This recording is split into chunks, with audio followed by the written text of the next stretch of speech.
Dear Soap Diary.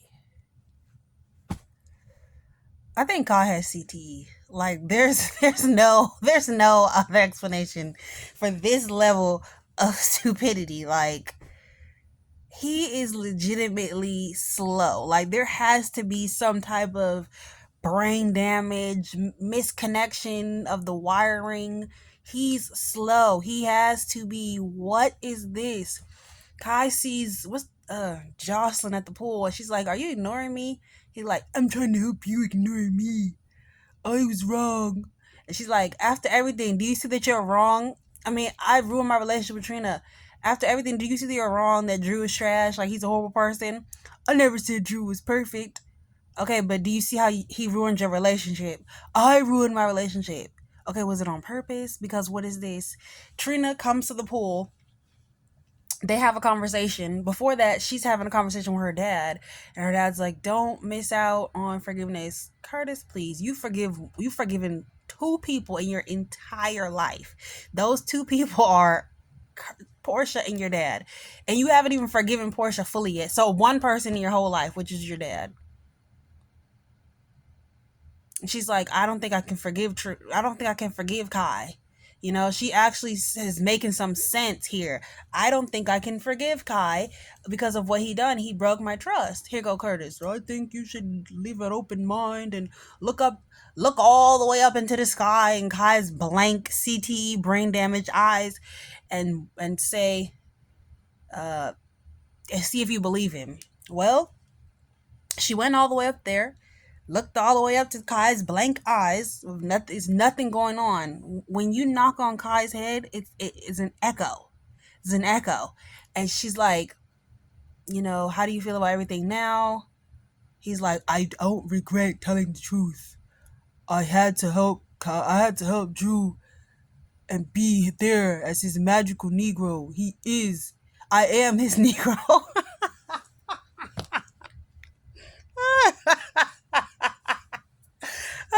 He's like, oh God. He's like, I had to be there for Drew, even though he would not even allow me to take him home from the wedding because he had Martin to give a job for. I'm sure I will be able to keep my job. Will Drew even be a congressman anymore in a few weeks? Like, what job, Kai? Giving up Trina for foolishness. And then he's like, I still do not regret my actions. Drew was an innocent party in this, and would it even matter if I regret it? Yeah, actually it would, because it would show that you have some sense. But Katrina was like, you know what? I see now that you're slow, so this changes nothing. You have issues. You need to ask Drew to pay for you to see another doctor to get the scans. Because I don't know what type of treatment there is for CTE, but there's got to be something, okay? He's not going to roam this world like Antonio Brown for the rest of his life, is he? So that was, oh my God, like Troy, whatever his name is, Troy, Kai, Bai, whatever it is, the former football player, he has been a complete and total disappointment. And for me, this is where the gravy train stops. This is the end. He needs to go. We're done with Kai. Okay, thank you, sir. You're dismissed. That'll be all. And cut. Get the hell out of here. Like there's no more storyline here, unless they just use him to do Drew's bidding until there's time for him to leave the show. So Curtis is like, everything will be just fine. He tells Trina about what happens at the wedding. He's like, this could change everything.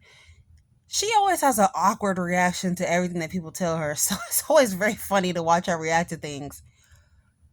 Her mom, I know she did Jocelyn's brother dirty, but um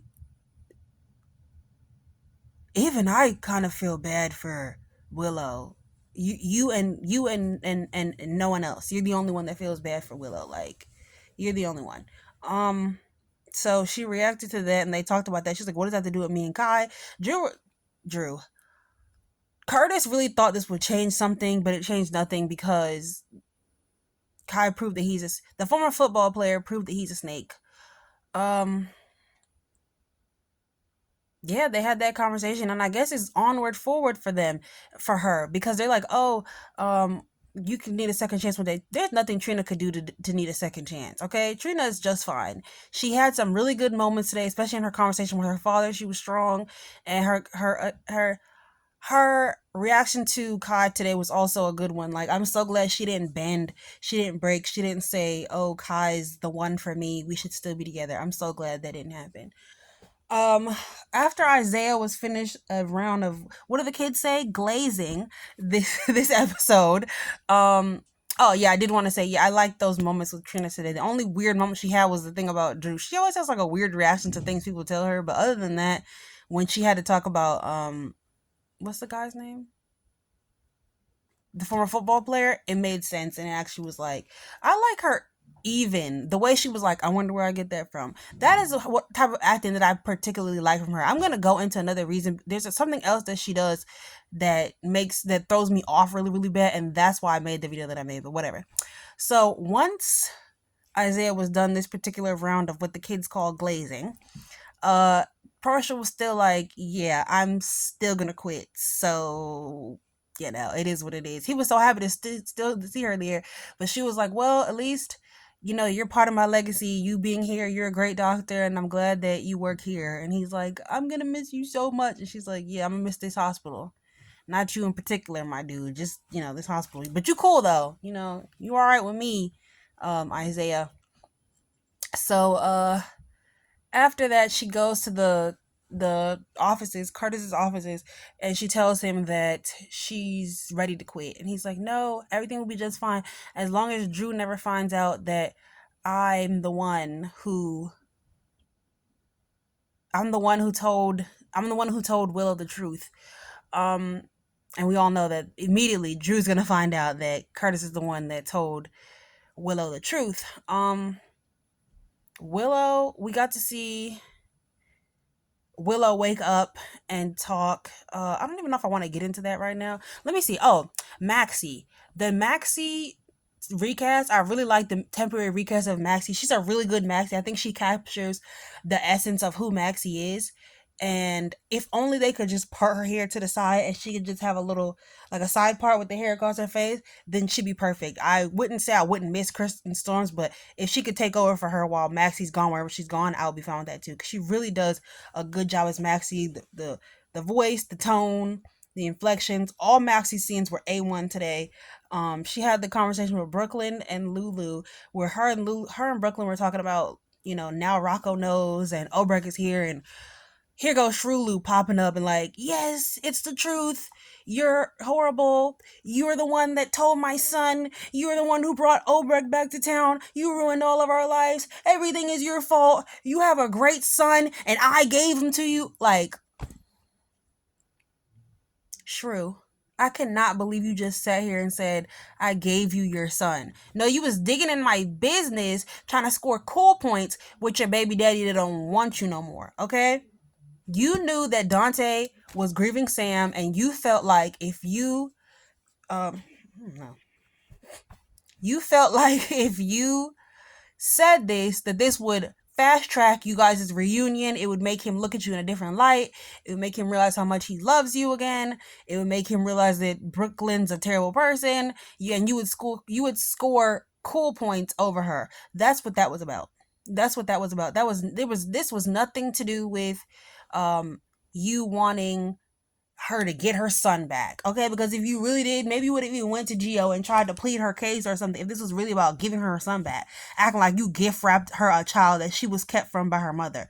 Like, please don't act like you're the savior in this situation, honey, because you're not. You're a real big villain, and you look very tired. You need to go to sleep because you're getting on all of our nerves. What was that coma? She must have been very active in that coma because she looks like she hasn't slept in years.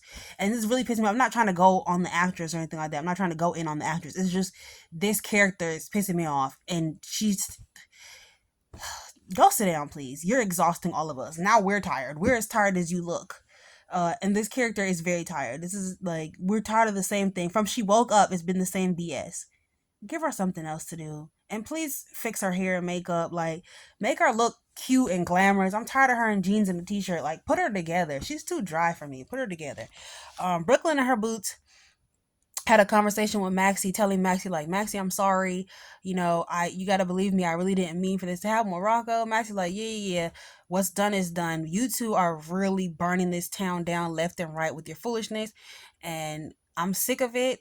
Lulu's not willing to listen to you, and she's like, thank you for defending me with her. She's like, it's not much defending I had to do. Like, she really didn't want to believe nothing you had to say. She ran out of here. Like, she, you two are exhausting and I'm sick of it. Like, you two are all these burning the town down. She's like, yo, y'all gotta stop before more people get hurt. And she's like, oh, Brooklyn's like, I gotta stop before more people get hurt, which is facts. And then what else? Yeah, Lulu, I'm tired of this. Like, today was back to the set. This episode was really just back to the same old BS.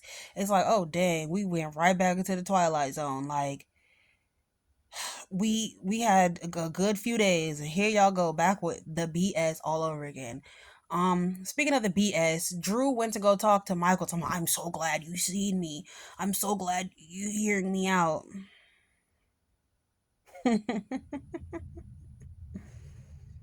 Hmm. I just wanted to hear the manipulations that you was gonna come up with, okay? So he's like, please let Willow see her kids. Please, you got me out of the way. I'm finally out of here. Let Willow see her kids. And he's like, actually, I'm not letting Willow see her kids because she's still mentally unstable. It doesn't matter if you're in the picture or out the picture. The only reason she was even brought in by you was able to be taken in by you was because she's mentally unstable from her cult life, her previous cult life, and she needs to get mental help before I go let her see these kids. So no, just if you're here or you're not, it doesn't matter. And you just want to be the savior again. See, I went to Michael and convinced him to let you see your kids. I told you I would fix this. Drew is working some type of angle. He always is. Nothing is ever sincere or genuine about him. So Drew is working an angle. And so Michael's like, you know what? You have been trying to get in the way. You really have been trying to get in the way of everything going on. Actually, I realized it. Willow said something the other day that didn't make no dang on sense, and she always saying something that don't make no sense. But this time, this really didn't make no sense because I know it wasn't true. She said that she went to Germany and I didn't want to see her, and that's not true because if she was there, I would have saw her and we would have worked things out. Literally every time we tried to work things out, Drew, you got in the way. The Wiley, you said that in front of Wiley to ruin it. You He was like, yeah, I know what you did. The people didn't let her see me probably because you told them not to. You probably paid them off. And don't try to lie about it because your poker face is absolutely horrible and you look like this all day. Trust me, you're not as good as you think you are. And he's like, oh snap, I'm caught. So basically Michael knows, and I can't wait for Michael to tell um Willow. So I don't know if I said this, but Portia decides that she's still quitting and she goes to Curtis and lets him know that she's still quitting. Um, love the new Maxie. Can't stress that enough. Nina had a conversation with Maxie, and she tells Maxie everything. She's like, "Dang, I was out of town for one day, and I missed all this. I didn't even get a chance to see it and be emotional support." Maxie, you know that you wanted to see it as well. Like it, Maxie always loved the drama. She always loved the tea, especially if she's not the one being called out, and it's usually her in her life. So Maxie always loved the drama. She loved the tea. So she was kind of, she was a little disappointed. She's kind of sad. I would be sad too if I missed out on like, dang, all I needed. Trust me, when I was growing up, I used to fall asleep early, and I used to miss out on all the family drama and tea because it apparently used to go down when I was asleep. So so I totally get it. Um she's like, I hate to be the one to say it. I hope I don't sound ridiculous, but I told you so. Like I don't want to say it again and rub it in your face, but like I kind of told you so. And she's like, yeah, you're right, you did. She's like, what made you even say anything? She's like, after all this time you let it rock, you let it, all this go on. Why did you just now say something? And Nina's like, oh well, I finally said something because Willow did something that she could really get in trouble for. And no, I suspect Willow did something. And if something really, really bad, she's gone too far to the dark side. And if people find out, it's over for her. So basically, that's a sign right then and there. We know that it's going to come out what Willow did, and she's probably never gonna see those kids again. So, well, I guess we could get her bed ready in Shady Brook because that's exact or Ferncliff because that's exactly where she's going.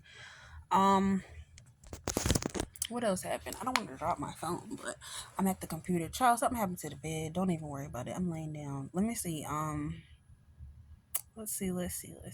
There's one more thing that happened that I want to talk about. Oh, Nina had a few conversations today. So she ended up having a conversation with Rick and asking him to take on Willow's case. And he's like, "Are you sure you want me to take on Willow's case?" And you don't tell her. Haven't being dishonest with her, ruined things in the past. Rick, Rick of all people is telling you to be honest. Nina, this is a sign. Rick is the most lying person on God's green earth, and he's telling you to be honest. Nina, you need to be honest. But of course, she can never do that. So she still wasn't honest with Willow. Willow ended up having a conversation with Elizabeth today when she woke up. Willow had on some. She was like, I can't keep wearing Elizabeth's clothes. I could tell because the clothes did look a little small on Willow. They looked a little tight. I never really knew Willow to be wearing tight clothes. I thought they were gonna put her in some of Cam and Jake's big shirts and shorts, but she had her in Elizabeth's clothes. And Willow had the conversation, and she hit on a lot of important points.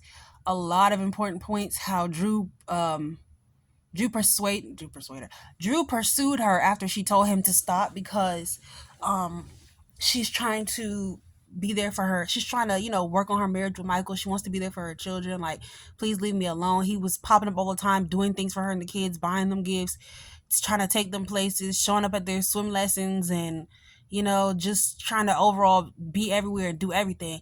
And Elizabeth was like, yeah, he love bombed you. And she was like, yeah, and it definitely blew up my life. So Willow took a lot of accountability. She was like, yeah, my mom played a part, and yeah, Drew played a part, but I played a part too. Like, I let him ruin my life. So that went a long way with furthering Willow's credibility to the audience. I half expected when she walked on the stage, they said the role of Willow would now be played by Willow for real this time instead of the Willow bot that we've been seeing. So Willette Tate, you got a couple points from me for taking some accountability for everything that happened in the last few weeks slash months slash the whole last year, the whole of last year, the whole last 15 months. You took a lot of accountability there, and I see it for you a little bit, my girl. Yeah, so she talked about all of that. A lot happened in this episode. She talked about all of that, and she took a lot of accountability. She went over a lot of points. She was like, had me under the spell, like how Shiloh and my mom did, people that I loved and trusted. Yes, girl, you need to go get deprogrammed, because I don't think you ever got deprogrammed. And that's why you keep falling for that BS, because you didn't get deprogrammed. You need to go see Kevin or whatever new therapist they have these days, because we all know that Kevin is working a double life on Beyond the Gates. He's doing the nightlife thing now, so he can't see no more patients. When Britt had her person come over to do her massage, Tomas, it was giving me flashbacks. It was traumatizing me. That name, I don't want to hear that name again.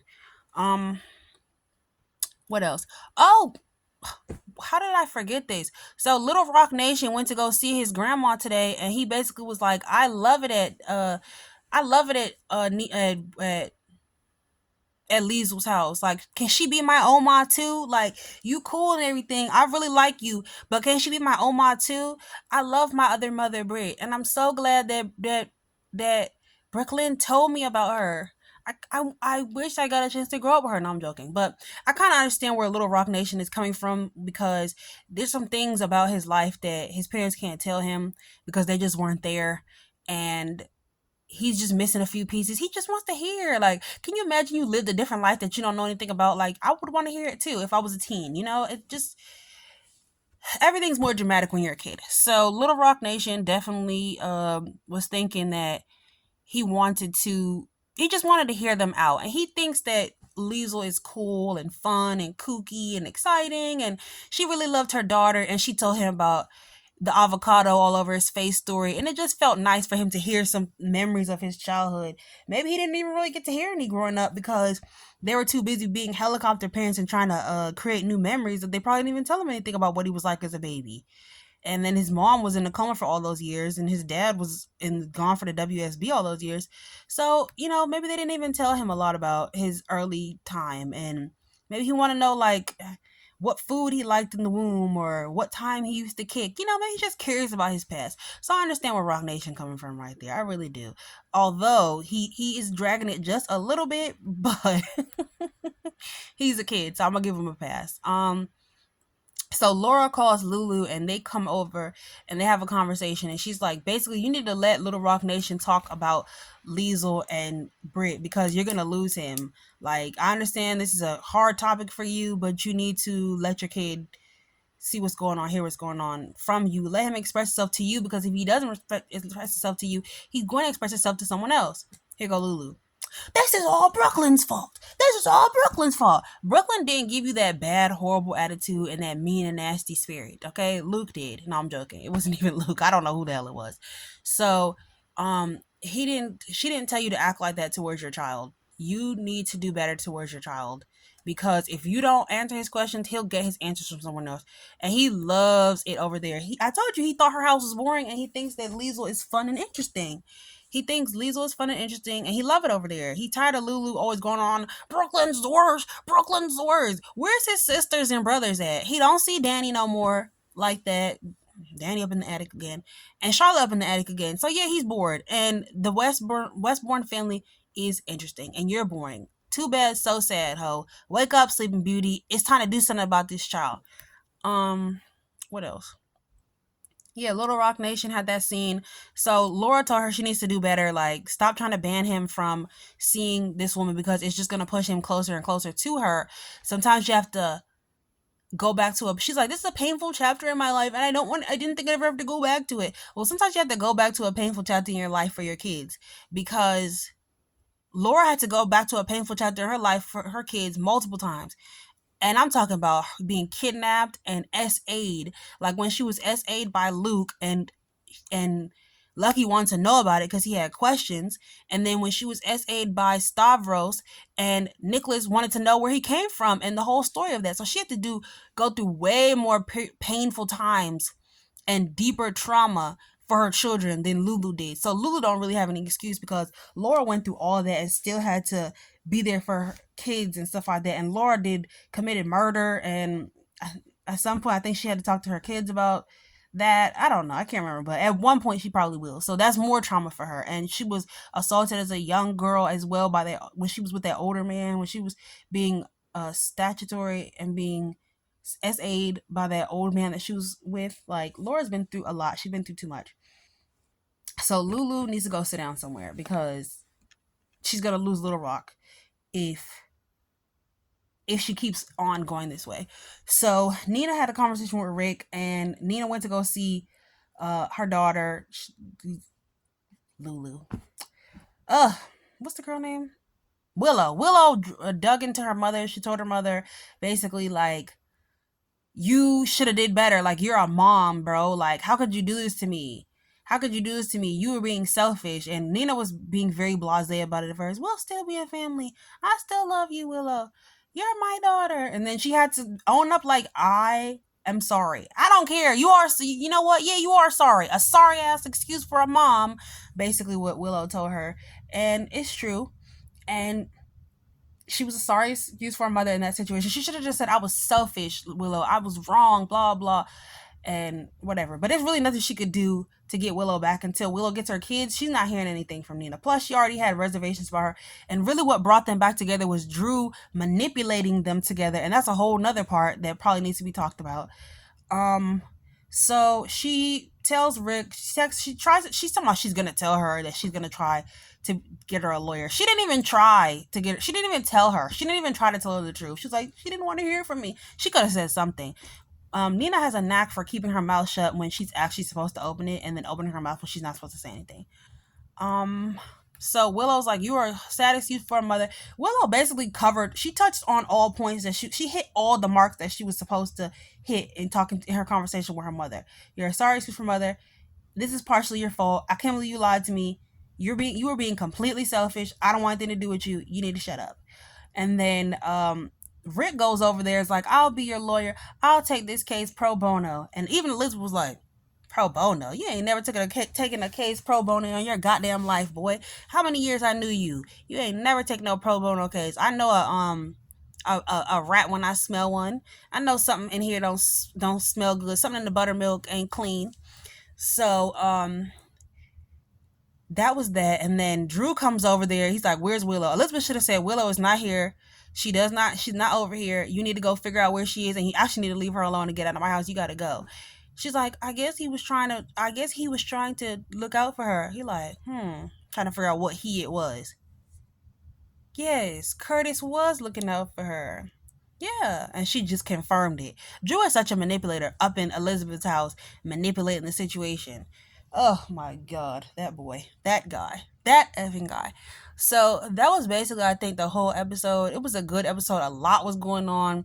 It was highs, it was lows, but nobody's scene was really like a Debbie Downer, like those scenes that don't fit in the episode. Every scene fit in the episode, and I like this episode to be completely honest. I liked it. So with that being said, Soap Diary, good night. Sincerely, Soap Diary.